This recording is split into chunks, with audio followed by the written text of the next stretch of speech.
Attention famille, voici deux morguiers qui sont partis déterrer un cadavre avec un féticheur.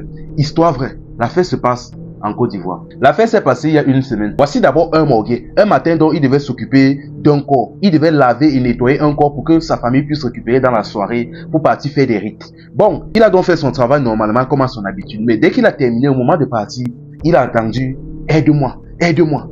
Il se saute, il se tourne. Il regarde à l'intérieur, il ne voit personne. Quand il va encore partir, il attend « Aide-moi, aide-moi ». Là maintenant, il est sûr qu'il n'est pas en train d'halluciner.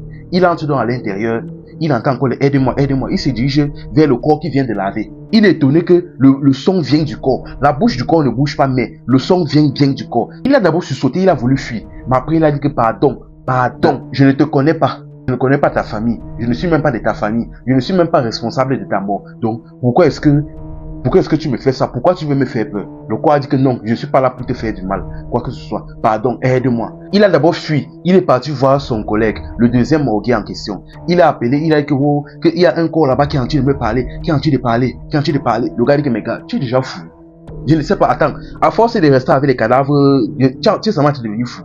Le gars dit que je ne manque pas, il a insisté. Tiré son ami. Son ami est entré à l'intérieur. Il a mis vers le corps. Le corps a continué à parler.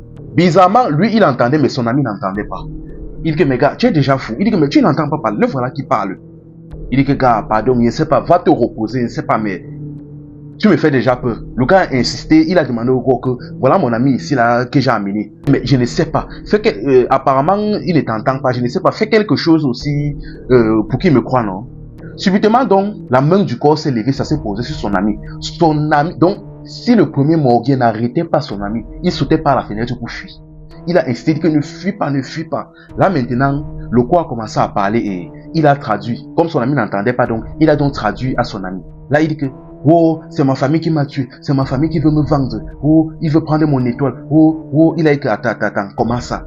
Il dit que ce qui se passe, c'est qu'il explique que c'est sa famille et tous ses oncles qui ont complété pour le jar, pour le fini. Et leur but maintenant, après l'enterrement, récupérer son corps pour partir faire des rituels, pour utiliser son étoile et faire briller toute la famille. Et retenez très bien cette partie. Elle est très importante pour la fin. Ce qui se passe donc est qu'ils ont choisi en secret un des enfants de la famille. Ils ont cherché en secret un des enfants de la famille qui avait la meilleure étoile et c'est tombé sur moi. C'est pour ça que tu me vois là comme je suis là aujourd'hui. Et là maintenant, tu dois absolument m'aider. Le gars dit que, mais d'accord, mais t'aider comment? Qu'est-ce que tu veux donc qu'on fasse donc pour t'aider?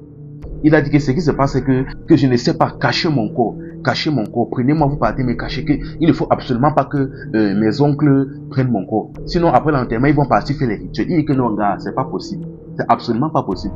Nous sommes morgués. Si un corps là disparaît, gars, si un corps là disparaît comme ça, c'est fini pour nous. C'est fini. On va aller en prison. La population, ainsi que même ta famille vont nous finir. Mais qu'est-ce que tu racontes comme ça? Toi-même, à notre place, tu n'aurais pas pu faire pareil. Toi-même, réfléchis. Finalement, ils se sont tournés, ils sont partis, ils ont juste ignoré le gars. Et dans la soirée, dans la famille, les oncles du corps en question sont venus le récupérer. Dès qu'ils l'ont récupéré, donc ils sont partis. Ils ont donc fait les enterrements et consorts. Mais le problème est que les deux morguiers en question n'étaient pas sereins. Ils ont commencé à culpabiliser. Là, les gars sont tamponnés, ils ont dit que gars, ça ne donne pas. Depuis qu'on a laissé la famille du type là récupérer le corps, je ne suis pas tranquille. Son ami donc lui a conseillé que bon, tu sais quoi, je connais un féticheur là. On parle voir, on dépose le problème là-bas, on ne sait pas. Peut-être il peut nous donner une solution ou faire quelque chose à distance. Vu qu'on ne pouvait pas quand même prendre le corps de quelqu'un et partir caché. Il a dit qu'il n'y a pas de problème.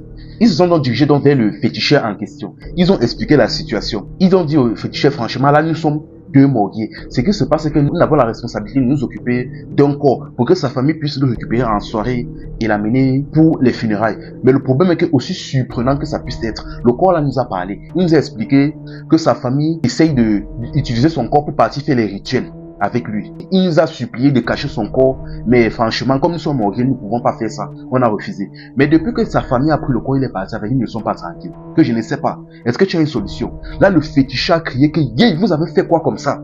Vous avez fait quoi comme ça? Là, c'était un esprit qui vous demandait de l'aide. Vous ne savez pas ce qu'il aurait même fait pour vous en retour.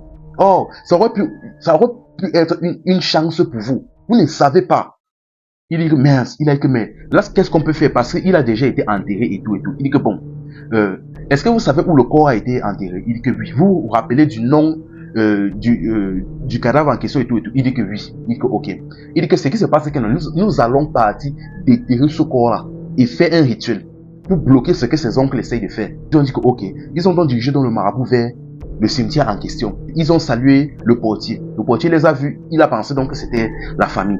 Il les a laissés passer sans problème. Dès qu'ils sont entrés, donc, ils sont dirigés vers le corps et à l'abri des regards, vu que c'était la soirée, ils ont commencé à creuser, déterrer. Dès qu'ils ont fini de déterrer, ils ont ouvert le cercueil. Le marabout a commencé à faire certaines incantations et consorts. Il a fait des incantations. Dès qu'il a fini, il a fermé le cercueil. Il a dit que c'est bon. Considérez déjà que tout est bon. Il n'y a plus aucun problème. Dès qu'ils sont partis là maintenant, le lendemain, donc maintenant, la famille donc est venue pour récupérer donc le corps en question pour partir faire les rites.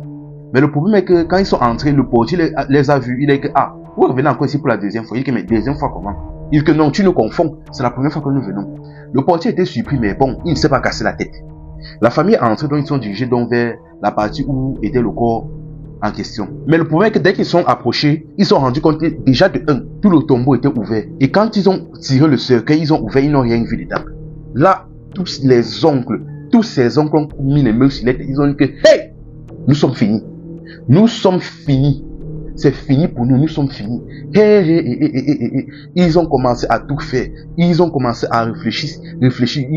Certains ont commencé à pleurer, se lamenter, parce que les premiers rituels avaient déjà été faits. Il fallait absolument le corps. Et vous savez déjà que dans la fête de sorcellerie là, quand tu commences quelque chose, soit tu finis, soit tu die.